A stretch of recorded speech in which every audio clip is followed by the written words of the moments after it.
Greetings. Thank you so much for joining me, Juliet. We are going to get started in just a moment here. Thank you very much. African father in America. Tujikaze.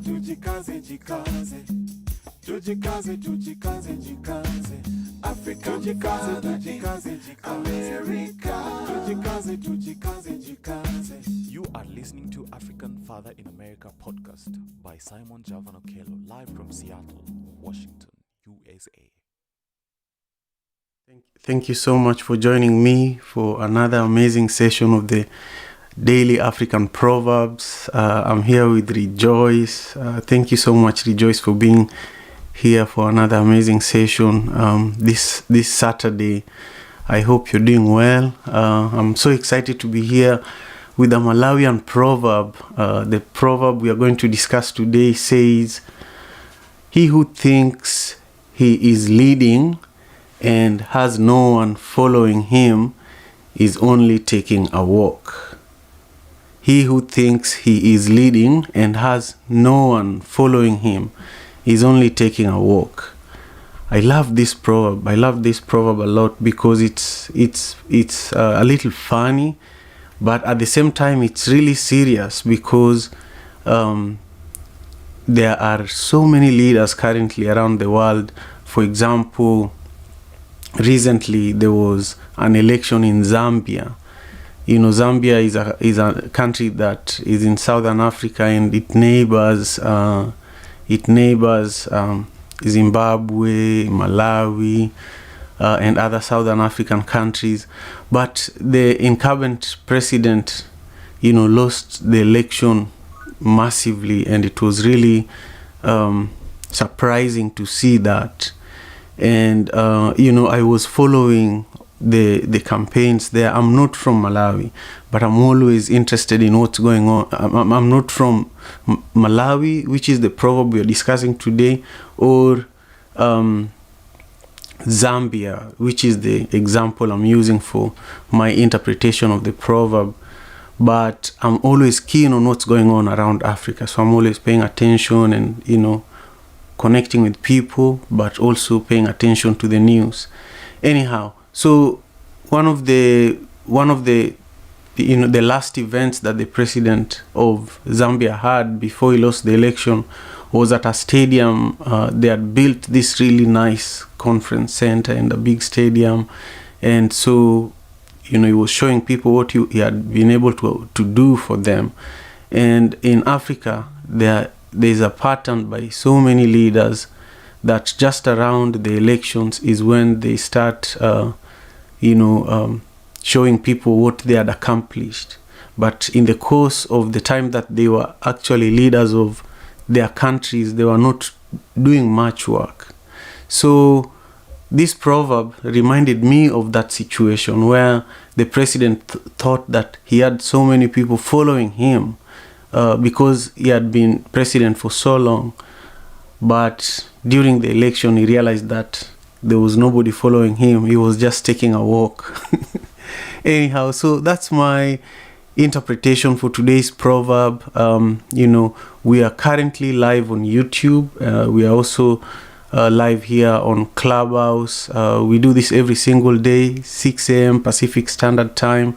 And I'm so happy that we are doing this on Saturday, especially with Rejoice and Samantha. We are going to hear voices of, their little ones. My little ones are still sleeping. It's 6 a.m. here in Seattle. If they wake up early, they might join us as well. But I'm so grateful to be here. We are going to, hear Rejoice's interpretation. And if Dijon is in the room, we will also hear his interpretation. And I'll be pinging people into the room in the meantime. But for now, I want to introduce the wonderful Rejoice Sigauke, who is a creative story writer, children and families community project manager, and also a mental health practitioner. Rejoice has been an amazing contributor to the Daily African Proverbs. For the last few months, she's been involved with helping, create these Saturday sessions, focusing on family and kids. And she has also been so supportive of a number of things we've done on Clubhouse and off Clubhouse. So thank you very much, Rejoice, for being here. Share with us your interpretation of today's proverb. The proverb says, "He who thinks he is leading and has no one following him is only taking a walk." This is a Malawian proverb. Rejoice, guide the conversation for the next few minutes. Thank you. Thank you so much, Simon. Greetings, everybody in the room. Rafael, Zizi, Juliet, Karen, Gloria, and Christina. You're all welcome here to the family edition of the Daily African Proverb, hosted by yours truly, Simon. I really thank Samantha, who is a partner in crime as well in this, and absolutely appreciate you that we work together and bring this not only to our children, but to the community at large all across the globe. This proverb from Malawi, wow, like when I read it, I must have read it wrong. First of all, I'll just put it out there because I think I just was caught by the leading and the following, and I was just like, oh, what makes a leader and what makes them be followed? But then when I read it again and sat with it, there was a warning there. There was a warning about beware of falling prey to pedestals. Because we live in a very digital space, and influencers, are identified through trends. And automatically, I don't know, maybe it's just me, automatically they assume this role of leadership, to then later on experience a cancel culture due to not meeting those expectations of being a leader or a role model. And then secondly, it probed me to focus on like what is the proverb actually asking, because there is a question in it. And it made me think of like who are you when no one is around? You know, if you remain true to just yourself and just sit in your authenticity, in your walk of who you are and what you have to offer, people will naturally be drawn to your leadership. So in that, it answered a lot of questions, I suppose, that, leaders do not seek followers, they attract them. And that was very, key for me and in this proverb. But that was my interpretation. And I will hand over to my son. First, I'll give the proverb. He who thinks he is leading and has no one following him is only taking a walk. Dijon? Hi guys, my name is Dijon. I'm a contributor here and a very known person here. But this proverb, I actually got it from a note that I wrote to my mom yesterday, judging on my behavior and her behavior. But I can just say that one shall think all high and mighty, they are getting all big-headed, thinking that they have the brains, yet no one is following, is just a simple-minded fool on the inside, yet on the outside he's a big dummy acting all buff-like. Okay, Dijon. So you're saying that, someone who thinks highly and mighty of themselves and gets big-headed will always think that they are a leader, but actually they're just simple-minded and a fool. Is that what your interpretation is? Wow. And it's a bad thing to do that because, the next thing when you realize you go into a complete whole meltdown and you think, oh, why I almost had the chance. You had a chance of having people follow you, or? No, you thought that people follow you, but then when you realized that they had enough of you, you have a complete meltdown, saying, why I couldn't lead it, I was your leader, remember? But then the next thing you know, those people are saying, leader? Who the hell do you think you are? Okay.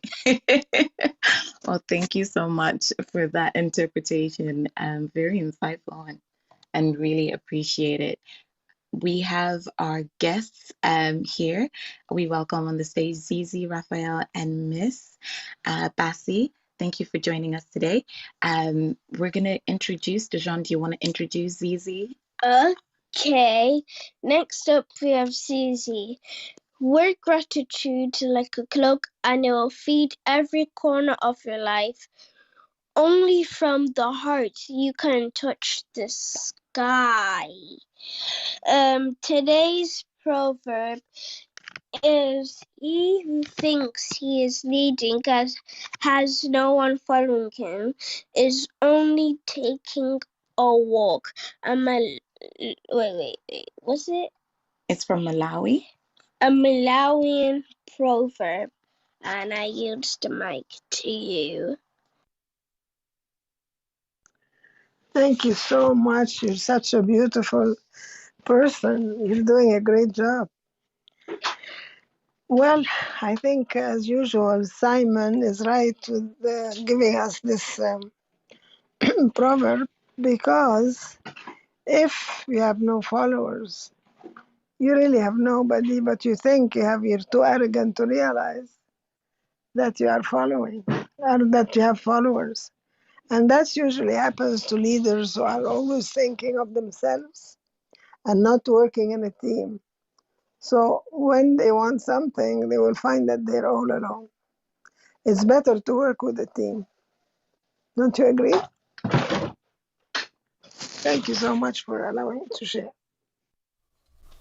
Thank you so much, Cece, and really appreciate your interpretation. It's better to work with people than to work alone, and just to be mindful of arrogance, because, people who think of themselves usually tend to exclude others. And yeah, really do appreciate that interpretation. And thank you very much for joining us this morning. I would like to introduce our next guest, Rafael Harry. He is the stay-at-home dad podcaster and host of White Label American podcast. Today's proverb: he who thinks he is leading and has no one following him is only taking a walk. And I pass the mic to you.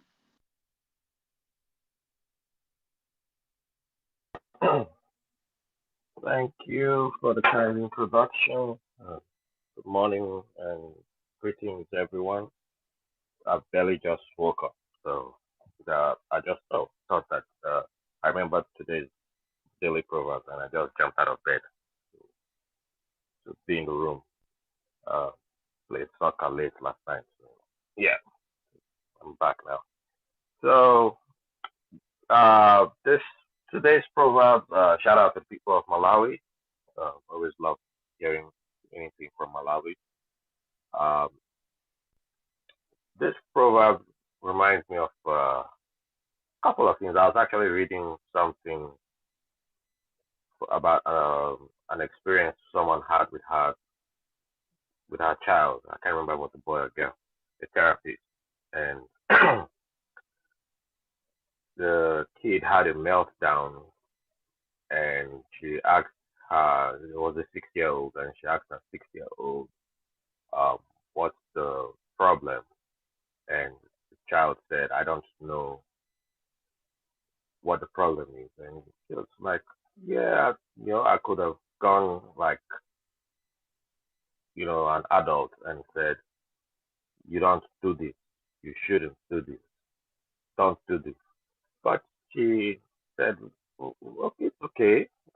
Sometimes the brain tells us, makes us do certain things. And if you're not feeling good, you can just tell mommy or daddy that, I don't feel good, and just come hug me next time. okay, instead of just attacking. I think the child just punched the mom or threw something at the mom, and that was what led to the whole interaction. And I always say on my profile, it's always in the small details. The small details matter. And in a way, she took leadership. She led, and it's something that I took an example of, and I was like, wow, I did not uh, recognize that, because when she gave her child that example that yes, even my brain tells me to do certain things sometimes, like hurt people, like just react, and I have to let you know that I'm not feeling good. And I have to vocalize it. I'm not feeling good. I'm not feeling right now. So when I say it out, then it means I need help. I'm calling for help. And the child said, "Wow, you too? Your brain does that? It happens to you too?" The child thought it was only um, his or herself that it happens to, but that's also, So the child was thinking that it was just only at that moment. It was just the child alone walking out there. And if I tie to today's proverb, then the child had only been on its own. And until the parents showed the child that it was not just only you being out there, you are not alone.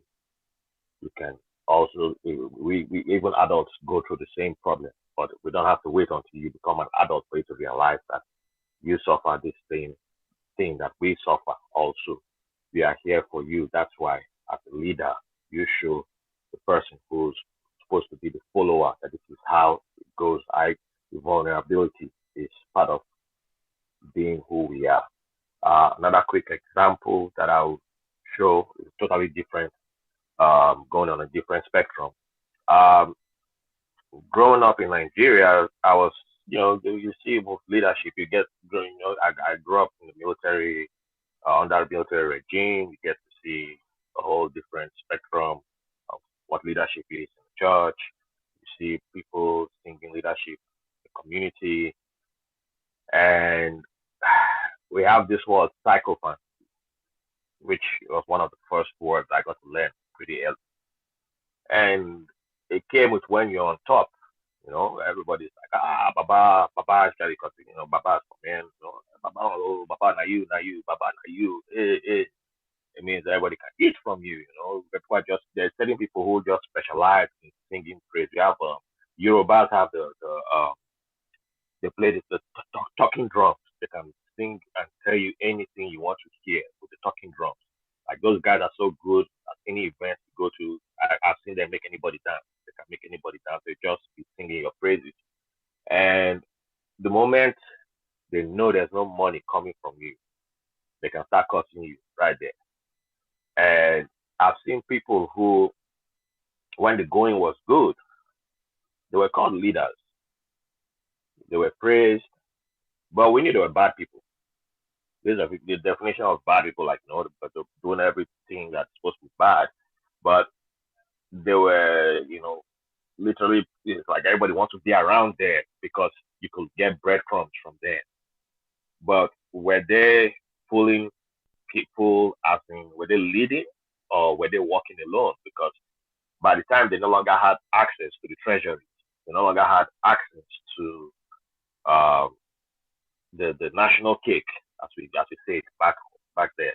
We said national cake. Everybody left them on their own. Nobody's singing their praise anymore. It's now people. We now start insulting them, and it becomes, who were you leading all this time? Were you ever leading anybody? So it's like, who did you think you were leading? You never led anyone in the first place, because if it was about leadership, you'll be the way that we show respect to Madiba, who was in prison, came out from prison, and if Madiba had said all of South Africa, all the black South Africans, kill every white person, they would have done it. It would have happened. But that wasn't the message he went with. It wasn't about giving people money.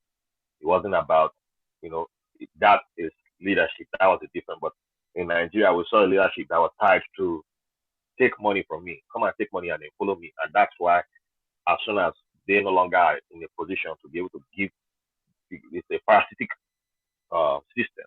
As soon as you cannot benefit from the person directly, it's over. And then you start backstabbing the person. And if they have the opportunity to do what people did to a Gaddafi, they will literally do that to the person. So it might sound a little bit drastic for the kids, but kids have to know the truth because they still become adults tomorrow. All right. And so thank you, and I wish you all a great weekend. And I use my time. Thank you so much, Rafael, and thank you for waking up this morning so that we can hear all the knowledge that you have and the stories that you shared with us. I really appreciated some of the examples that you gave, and just heard you kind of saying, a problem shared is a problem solved, and it's important as well that we do set an example so that others can follow. And a very good question as well that I kind of heard in whatever you like in everything that you were saying, sorry, is that what is your leadership attached to? Is it finances that people only are drawn to you, or is it your principles, your morals, and the message that you share? So really, really do I do appreciate you for a lot of the stories that you shared, because yeah, they've allowed me to kind of see this proverb in a different way. But I thank you so much for that. I yield my mic back to Simon, and I am complete. Thank you very much. Thank you so much, Rejoice and Dijon and Rafael. I'm so grateful to be here. We are in the Daily African Proverbs in the African Father in America Club. We do this every single day. We used to do it at 7 a.m. Pacific Standard Time, but school schedules have changed, so I have to adjust the time that I host this room. So we've been doing it at 6 a.m. since this past Sunday. So tomorrow will be exactly 1 week since we started hosting this room at 6 a.m. PST. And tomorrow we will actually be having a great conversation with Cece, who was just in the room a few minutes ago.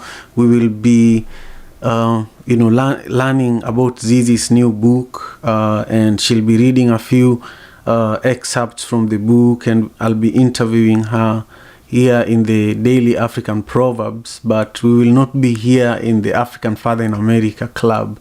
We will be in the African Wisdom Club tomorrow at the same time. So thank you again for your continued support. I was just looking at Cece's book, by the way. It's called Rhapsody of Love, a spiritual journey from Rumi to oneness with all. Cece is an Egyptian author and a clinical psychologist. She's just an amazing human being. I'm just so happy to see Innocent in the room, my brother, Digital, Miss Abby, Miss Bassey, and Rafael, thank you again. I see Ron, I see Juliet, Monica, Kalia, India. Thank you all for being here with us. The proverb we are discussing says, "He who thinks he is leading and has no one following him is only taking a walk." At this time, I want to pass it to Samantha to lead the conversation for the next few minutes. I know that Samantha has to leave shortly as well. My sister Samantha Udondem is a clinical research program manager and a creative culinary entrepreneur and cake designer, and just an amazing leader. Samantha, please share with us your interpretation for today's proverb, and if you have time, introduce our next two guests, and also let your little ones share with us what their interpretations are for today. Thank you. Hi, good morning, good afternoon, everyone. It's great to, just be in this space with you, whether you're here live on Clubhouse or you're tuning in from elsewhere. I hope that you are doing extra well. Actually today, my my kids are involved in sports, and so they're not. Well, my youngest is with me, but I think this proverb kind of went over her head. So she didn't have much of an interpretation. She's only 6, so totally understandable. But my oldest, he's into sports right now, and I'm sure there are many lessons in leadership that he is learning right now. So I'll probably tease his brain when he gets home, and maybe communicate his interpretation via Twitter or one of the other social media platforms. But yeah, so this proverb, he who thinks he is leading and has no one following him is only taking a walk. Wow. I think this is a very interesting proverb. I think it's one that causes us to, stop and ponder, which side of the fence we sit at, because I do see two sides. I see the side of the leader. I also see the side of the follower. And as far as leadership is concerned, the question that came to mind is, why do like self-proclaimed leaders even, find themselves in that position or desire that position? And, the response to that is really because they see themselves as able to fulfill, the needs of the people who they're seeking to lead. And it really took me to Maslow's hierarchy of needs, where he describes generally like 3 different types of needs that people have. They have basic needs, they have psychological needs, or needs for self-fulfillment. Now, when you consider like the basic needs that people have, the physiological needs, the need for water, food, warmth, like home, shelter. There's also the need for safety, security, and then when you go up that hierarchy, you start to look at people's psychological needs, the needs to, have a sense of self-esteem or belongingness, and then at the top of that totem pole is that self-actualization, being able to fulfill one's potential. And I think when people come into a space of leadership, they really pull at, the followers' heartstrings and make claim that they can fulfill one or more of these needs.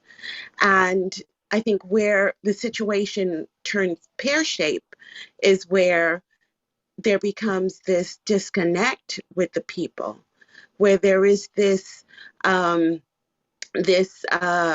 of blind spot where you don't remember why you are even in that place of leadership anymore, where there isn't that constant feedback loop with the people that you are seeking to lead. Their needs may have changed actually from the point in which you took leadership, but because there hasn't been any communication, any dialogue, you might be fulfilling a need, but it certainly isn't the present need of the people.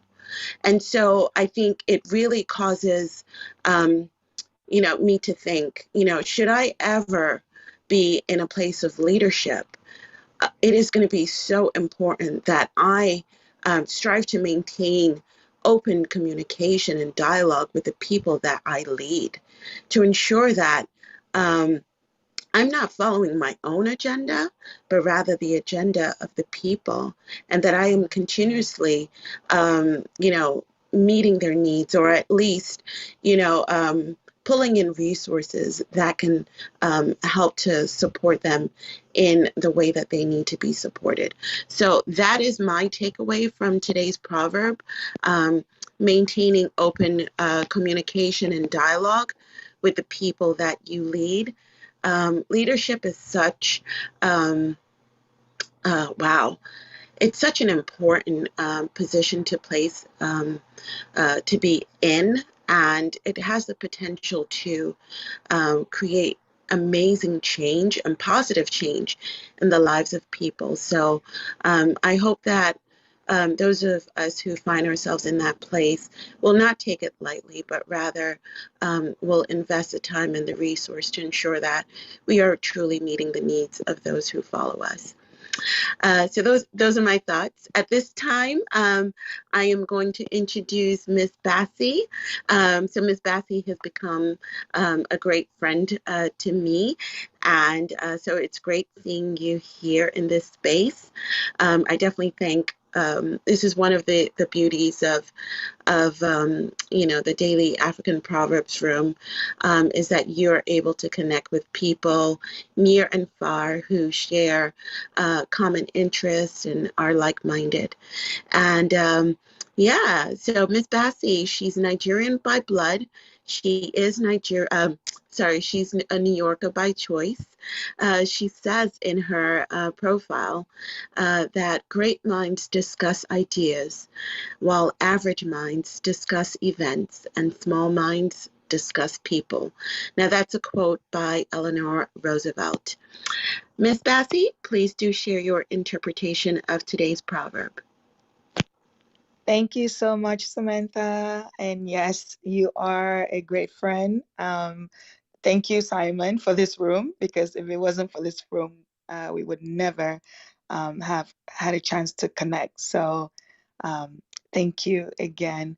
So my interpretation of this proverb is, it's very simple, actually, because it reminds me of what an aunt said to me once. She said that true leaders don't always think of themselves as leaders. So while you might be walking around thinking that you're just doing you and you're not quote unquote a leader, there are people watching you and following you without your knowledge. And reading this proverb, that just came to mind, because here is a quote unquote a leader that thinks, or somebody that thinks that he's a leader, but nobody's following him. But then that doesn't really make him a leader if you don't have any followers. So that's what came to mind. And then it also reminded me of a saying that I've heard a lot about, the difference between a manager and a leader in the workplace, where it says, a manager could just be somebody with a title, but you could have a leader within the same department without a title, but people are actually going to that person for advice. So that's my interpretation. Thank you, and I'm done. Wow, thank you so much. Isn't it amazing how these proverbs, as we discuss and we consider them, they tend to remind us of family members, aunties, uncles, grandpas, grandmas, who in the past have shared their wisdom. And it just brings it to bear. And it's so amazing. But you're right. Leadership is not necessarily by title, but rather the influence and the pull that you kind of bring. If people are coming to you for advice, guidance, likelihood is you are a leader. People are watching you and probably want to emulate your life, and so they do come to you for advice and guidance. So interesting. Thank you so much for that share. At this time, I have the pleasure of introducing digital humanitarians. So digital humanitarians are shaping the conversation about Africa to create a safe space for good, to empower, to connect, to serve, to heal, and to promote wellness. So Digital, please do share your interpretation of today's proverb. Thanks, Samantha. It's always good to be back on this African father in America. I've just woken up, so apologies for my husky voice. Good morning, Simon. Thanks for bringing me in this room. You know, the best gift we got from our ancestors were proverbs, and this proverb, today's proverb, he who thinks is leading and has no one following him is only taking a walk. That's a proverb which our ancestors actually left us to tell us that even if you're a leader, in no matter what position, you need to have your ears on the ground. You must listen to the people, and this is a proverb which our ancestors left us, telling us we must listen to them. We must listen to the wit, the wisdom they actually left behind. And for a very long time, Africans, we've forgotten about our rich history. We forget about our roots. Right now in America, we are talking about Black Lives Matter. But Black Lives Matter cannot happen without Africa, without the roots of Black, without the African culture, without the music, the poetry, the vibrant culture. So this poem, I mean this proverb, not only is a is a is a wake up call to us to go back to the roots and listen to our ancestors, but also in leadership, we must listen to the people on the ground. If you're a leader, whether you're a politician, whether you're a boss, whether you're a father, I mean, in the community, you must listen to the sentiments on the ground. You must have your ears on the ground to actually know the pulse in the country. And when you fast forward and bring this proverb to the current scenarios, do our leaders listen to our concerns? Does your leader from the community to the national level listen to our concerns? Do our global leaders listen to our concerns? And this goes without saying that bulk of the leaders do not know what the constituents are actually going through, whether it's in health, poverty, what they're going through. Some of these policies they actually come up with, are they informed with the community? So as a leader, you must get your ears on the ground, get pulse on the ground, listen to what the community is actually going through, and that's the only way you're actually going to be a leader. And I think a good leader is the one who listens to the ground and actually has a following who advises him. And a good leader is the one who listens and to learn and unlearn what's actually going on. So this proverb, I can say it's a wake up call for both sides, whether we are, I mean, the current generation to listen to our ancestors through the proverbs, because our ancestors left us proverbs which can actually guide us to actually understand on leadership skills. And if you look at these proverbs, our ancestors knew that one day we will forget our roots. One day we will try and walk alone. And if you're a leader and you don't listen to the people, you will lose that authority. You will lose that, that leadership skills where people will not respect you anymore. So I think for me, this proverb today really mirrors our current scenario where we need to find out where we actually came from. And also for leaders currently, we just need to find out what are people going through, what are their pains, what are the inspirations, what makes them tick. And being a leader doesn't mean listening to people as a leader doesn't reduce your leadership. It means you connect with the community. You feel their concerns and their needs, and once you connect with your community, you people will actually put you in that position for a very long time. I think I'm done talking. Wow. Your share really provoked a lot of questions in my mind. I think the running thread of what you said was the importance of leaders to have their ears on the ground, and not to forget the wisdom, of our ancestors, and specifically our African leaders, not to forget the wisdom of our ancestors. But the question that I came to mind, and I don't know if this is the place to discuss it, or we probably want to hear the interpretation of other people, is this great conundrum where, people are elected to places of leadership because they embody an image or a persona that people want to achieve, right?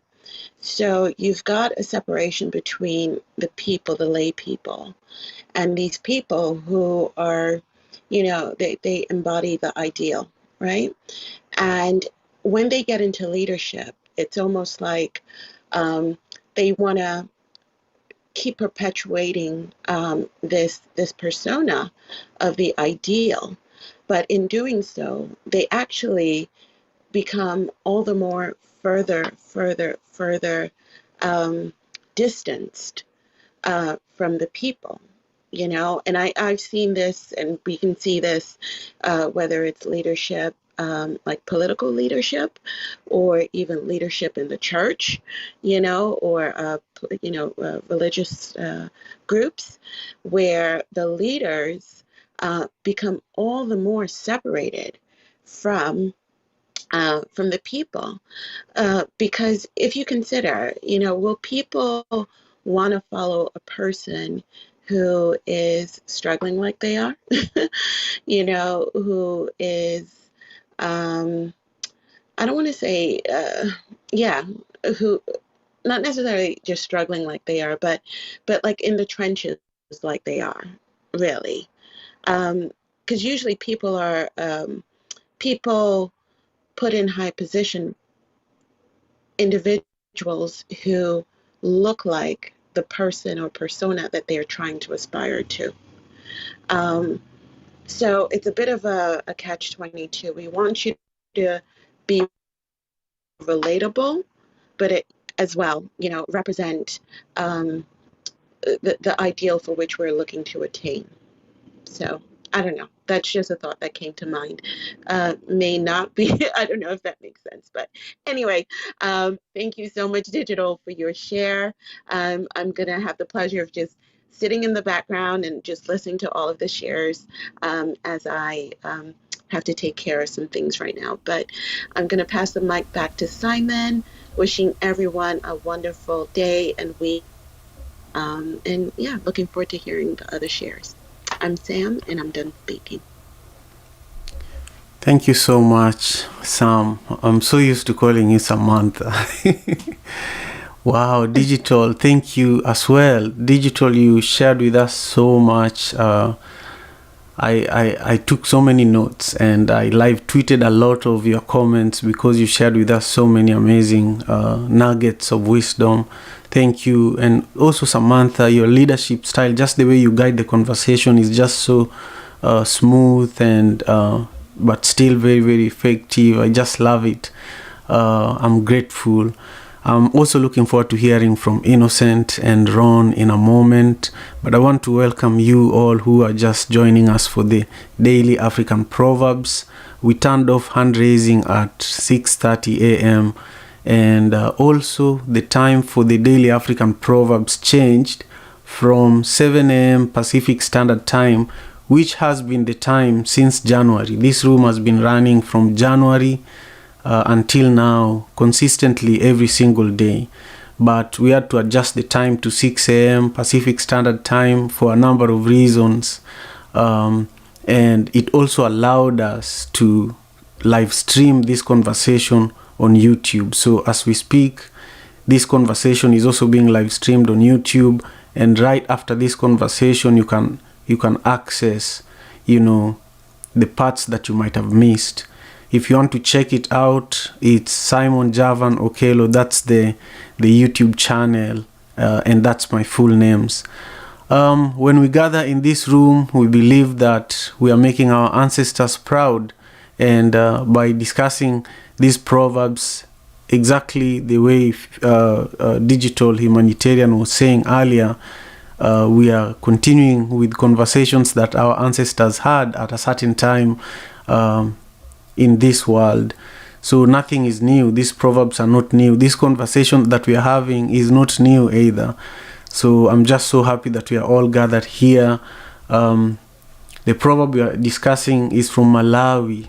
I've lived and worked in Malawi for a number of years, and there's someone from Malawi in this room as well. She's in Seattle. She's not African, but she's African at heart. I just invited her on stage because Malawi is like her home as well. She'll join us on stage if she has time to talk a little bit. Oh, there she is. Sarah, I'll just give you space to talk a bit about Malawi towards the end. Thank you again for joining us. The proverb says, "He who thinks he is leading and has no one following him is only taking a walk." This proverb is my latest Instagram post. You can comment there if you are not able to join us on stage. I have also been live tweeting this conversation since we started, so we have a number of nuggets that people have shared with us, and you should check them out, retweet any that inspires you.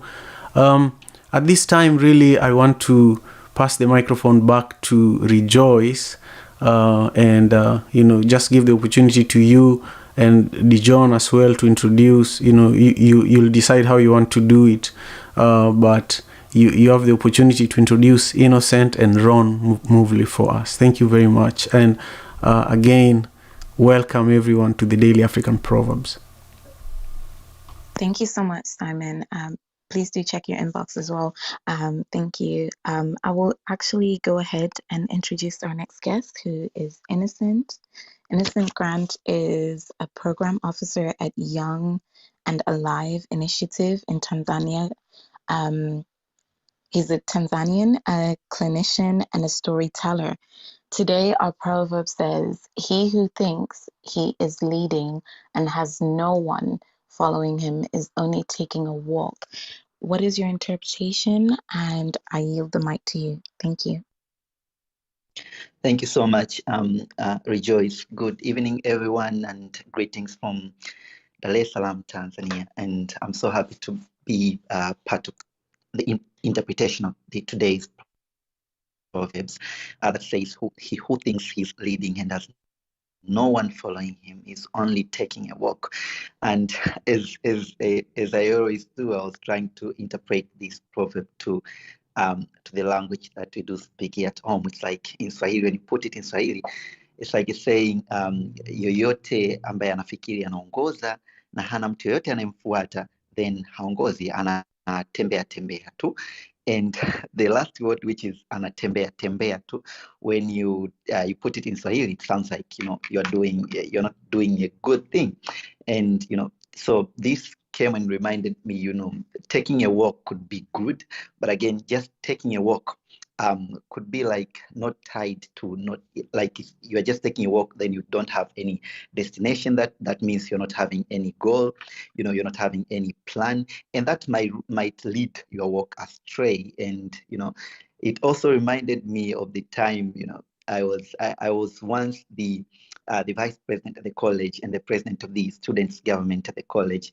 And then I just thought myself, if I was not having any followers at my back, then probably I was just taking a walk too. Like I wasn't leading if it happened that I was not having any followers at the back. So yeah, but I also wanted to share this, like, when I grew up, I'm 24 years old now, and then when I grew up, I think one of the best qualities of a good leader, as my brother Philip was sharing, like, I think I've learned, or I've saw so many good leaders, but their mistake in denying their little mistake in denying some human rights, their little mistake in going against the principles of humanity takes all of their legacy as good leaders. And this reminded me that, being a good leader, underpins with love. Being a good leader, goes hand in hand with the good principles of humanity. Being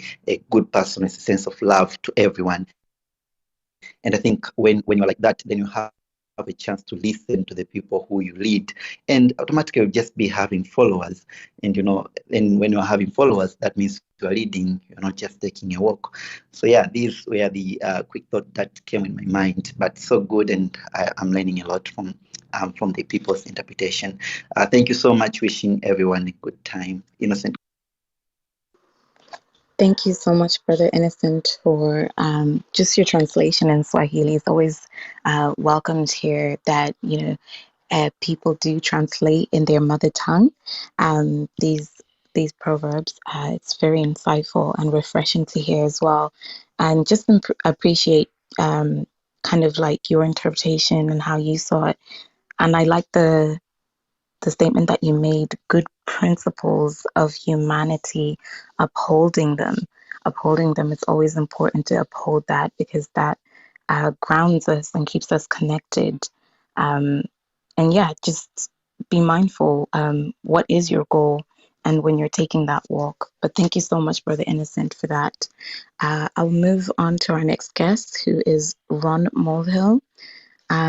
He's a filmmaker around the world since studying as an exchange student at the University of Nairobi, Kenya, which has opened his awareness to Africa and its wisdom and culture. He has a movie, newest film, and it's the Maasai Remix. Recently won the Best Feature Documentary at the Cannes Pan African Film Festival. Congratulations, Ron. Our proverb today and this morning is he who thinks he is leading and has no one following him is only taking a walk. Please give us your interpretation. I'm Rejoice and I'm done speaking. Thank you. Thank you, Rejoice, for the nice introduction, and happy to be here. Glad the ancestors led me here this morning. And this proverb, I really think it's, in a way, a warning for people in leadership roles or leaders of the world. My opinion is that as far as leadership goes, this whole hierarchy has been, established, and the biggest leaders today seem the most popular leaders that get the most press and media seem to be the richest people in the world, which to me are so isolated from common humanity. And my type of leader, a hero for me when I was much younger, studying in East Africa, was a leader who called himself teacher, Mwalimu Nyerere, the first president of Tanzania. And I think leaders, if they're isolated, they don't have the people following around us. One of the most historical and spiritual leaders known is Jesus. And he started out on his own, on his walking, but soon gathered. If you look at who all the people he was with, that's where you could find the fellowship of creativity and healing, because he was with the common people, with the people who were struggling, with the people that were doing. So my idea of leadership is really a good leader is a servant to the people and to the masses. And we see examples of that today being led by the indigenous communities in America and around the world, that they're teaching us that we have to go back to our ancient traditions, where leadership was a shared role, or a role that wasn't always occupied for life. And the elders in the Maasai community, if there's a problem in the community, the village chairman today in Tanzania will take it to the village elders, and it will be discussed and worked out, even for problems and challenges between a son and a father, or a mother and a daughter. So this is the way I see leadership. I think this proverb is a warning, and also a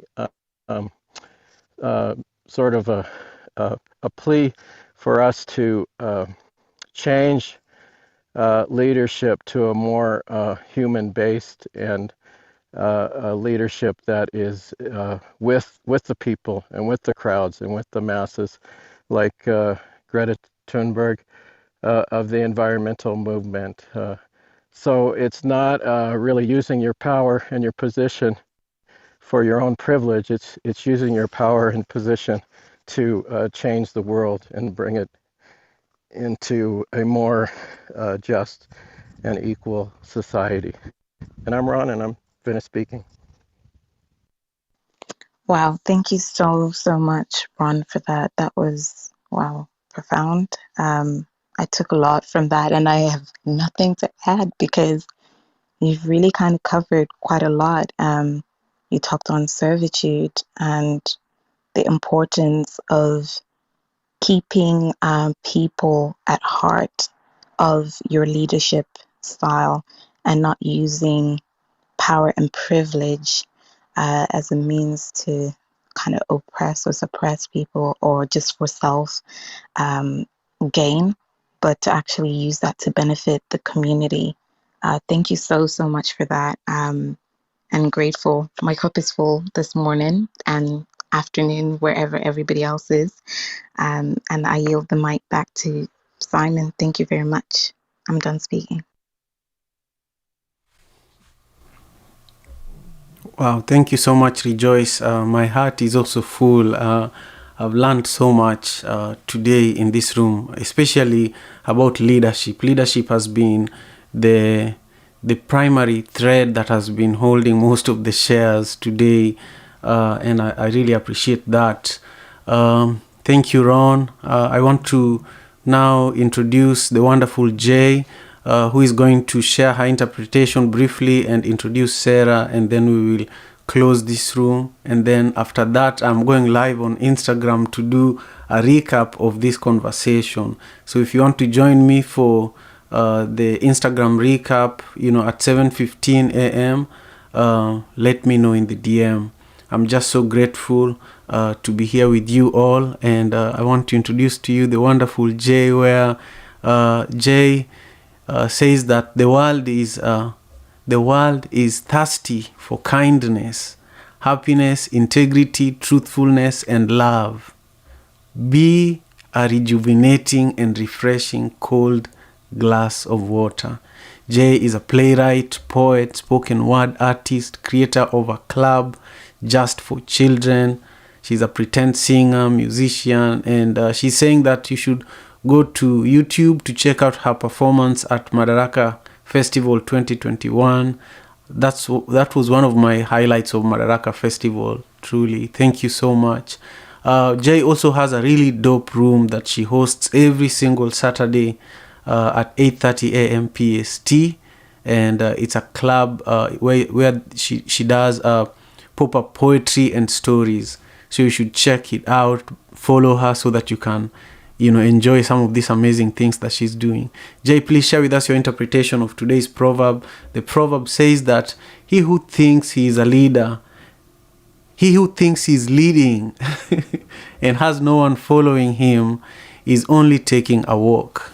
This is a Malawian proverb, and Sarah, that you're going to be introducing, has spent a lot of time in Malawi. I think she still has a home there and a farm and a lot of friends there.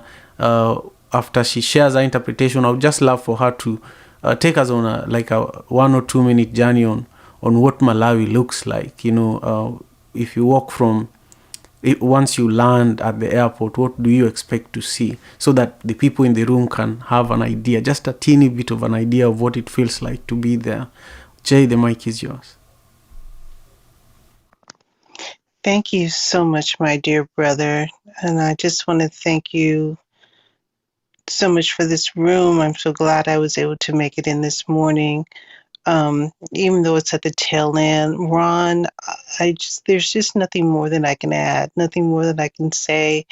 You took the words out of my mouth that was going to be part of my share and interpretation of this proverb. Is really profound and very powerful, honest and true. I appreciate that. So what I would like to do is to go ahead and introduce Sarah. What an honor to be able to introduce you, Sarah. You say that our deepest fear is that we are powerful beyond measure. It is our light, not our darkness, that most frightens us.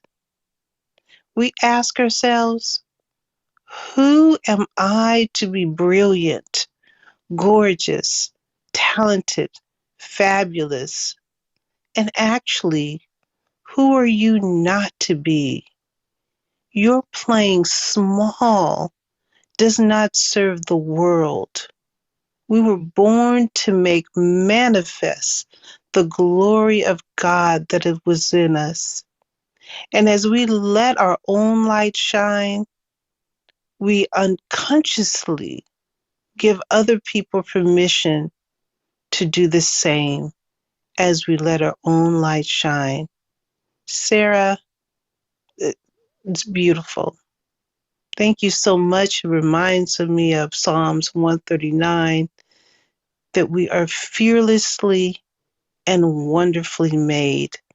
I look forward, Sarah, to your interpretation and your share of the proverb. You share how fearlessly and wonderfully made you are. I yield the mic to you. Thank you, Jay, for that lovely introduction. And it's that quote sounds so much better when it comes out of your mouth. So thank you so much. And thank you, Simon, for joining or having me join up on the stage here. I apologize for being a little late. I have a newborn, so sometimes I'm able to make it, sometimes I can't. So thank you. And with that said, I don't want to repeat anybody, but for me, I guess this this proverb, I actually hadn't heard it before, so it's interesting to read it for the first time, and also kind of um, be kind of in awe because I feel like the one of the things that I experienced when I was in Malawi, was a huge sense of community, especially coming as an American going into the Malawian culture and living in the village itself. There was many times where even when I first went and feeling coming from the American individualistic culture, feeling like I did want to just go for a walk, just to take this kind of literally. But my host family, they would just not even let me walk anywhere by myself. Um, they always, even if I knew exactly, a few weeks in, I knew exactly where I was going. I didn't need anybody to actually show me. The family itself would just always have somebody going with me, and it usually was this young girl named Miriam, and she ended up being kind of my, I guess you would say chauffeur, but she basically would take me anywhere and everywhere, just would follow me anywhere and everywhere. Going to the market, going to the neighbor's house. It was very seldom that they would allow me to, unless I was doing some sort of work and on the bicycle that they couldn't keep up. They would not allow me to go by myself. So I thought this proverb was a little bit ironic, just because it would be very out of the norm to see somebody walking by themselves. And whether that's part of ingrained in the Malawian culture, which just to kind of allude to what Simon was requesting, is that you know from what I've experienced, but also what I've heard many people say, is that Malawi is the warm heart of Africa. The Malawian people are just so welcoming, and I do believe that about many other countries that I've also experienced. Traveling through East Africa. However, to me, it always was a very big difference for Malawi. Just so traveling throughout the country itself, meeting strangers off the street, they were always requesting that you come in and share a cup of tea or anything and everything that they had, whether or not that was the only meal that they were going to have for the day. They wanted to make sure that they were going to share that with you. So um, to to see somebody walking along the street alone, just to take this a little bit more literal, would be very um, odd, I guess you could say, and just rare. And so I felt like this proverb was a little bit um, interesting in that sense, I guess. But and then to kind of talk a little bit about what Simon was saying, the other thing that I noticed when I went to different countries in East Africa, when I was spending my time in Malawi, Malawi is still very rustic, I guess you can say. It's a little bit more rural than a lot of the other countries. I feel like I first went to Malawi in 2008, but then spent about 5 years there. And when I traveled to other countries, I felt like I went on a 2 month journey through Malawi, overland to Tanzania, Rwanda, Uganda, and then Kenya, and back down to Malawi. And each country that I went to, I felt like I was kind of going a little bit more, a little bit bigger of a city. So first, well, in Tanzania, I didn't go to Dar es Salaam until the end, but I went to just through Tanzania to Rwanda to Kigali. I thought, oh wow, this is a little bit more of a city life, a little bit bigger, but still a very small country. Then to Kampala, same thing, a little bit more, happening, a little bit more industrialization and that kind of thing. And then same thing once I was in Nairobi and then Dar es Salaam. So then once going back to Malawi after visiting those countries, it was even more of a shock because I had spent over a year in Malawi before I traveled to other countries. So I had kind of just become accustomed to what was in Malawi, and that's, when you land, there's just a lot of farmland. It's very rural. I still think that 80% of the country is rural subsistence farmers. There are cities, but it's a very small slice of what Malawi has to offer. And so I think for me, the thing that keeps bringing me back to Malawi is that there's still kind of that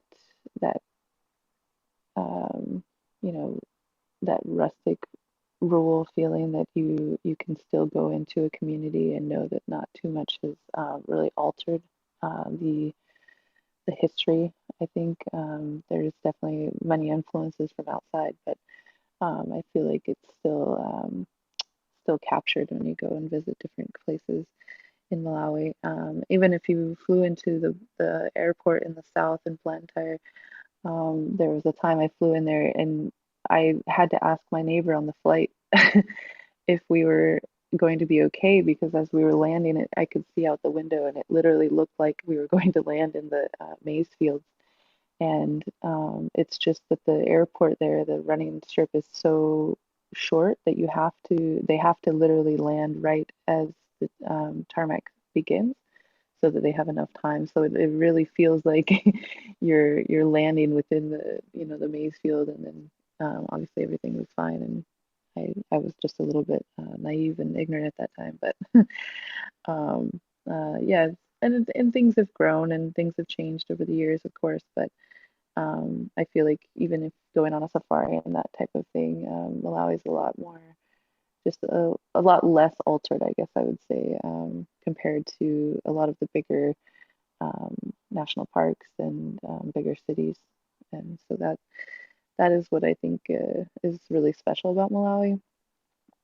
And then just the huge heart that Malawians hold and the welcoming culture. Definitely recommend people to travel there and visit sometime if you ever have a chance. I think I'm done talking though, unless there's anything else specific that you want me to talk and share about Malawi, Simon. But thank you so much for having me. Wow, thank you so much, Sarah, for sharing with us. Just taking us through an audio journey to Malawi. I don't have anything else to add. I'll pass it to Jay in case she has any comments, and then we'll wrap up the room after that. Thank you so much. And for those who are watching on YouTube, Rafael and I are chatting on YouTube. He was here on Clubhouse before. He's the host of the White Label American podcast. And it's just amazing to be able to actually, it's hard for me to use this back channel on Clubhouse while I am hosting a room, but it's easier for me to chat, like to type on my computer and be able to talk to someone. And I just love being able to talk to Rafael. And over the last few weeks, he's been, consistent in joining us for the Daily African Proverbs. And I just want to say thank you. Now, Jay, the mic is yours. Thank you so much, Brother Simon. Sarah, it was such a warm, the way you explained it and described your experiences, what you saw, what you felt. To me, it was such a warm, welcoming, caring, accepting community that they cared about anyone that came into their community to make them feel like they were family and that they were important, that you were valued enough where they wanted to be with you, to make sure that you never felt alone. Not that you would get lost, but you never felt alone, that they were with you. And that, Sarah, is what I believe is missing in some of our larger communities, where people don't feel welcomed, or that it's changed so much that when you go back, you don't even recognize your neighborhood that you grew up in, your community, and you no longer feel welcome anymore. You feel like you're an odd person out. It doesn't feel the same. So to go back to Malawi, and even though there have been some changes, for the most part, that sense of home, being familiar, that sense of feeling welcome is what I think is still a rejuvenating and a refreshing and a cold glass of water. You feel whole, you feel home. And from our larger cities, that's missing. You feel isolated. You do feel alone.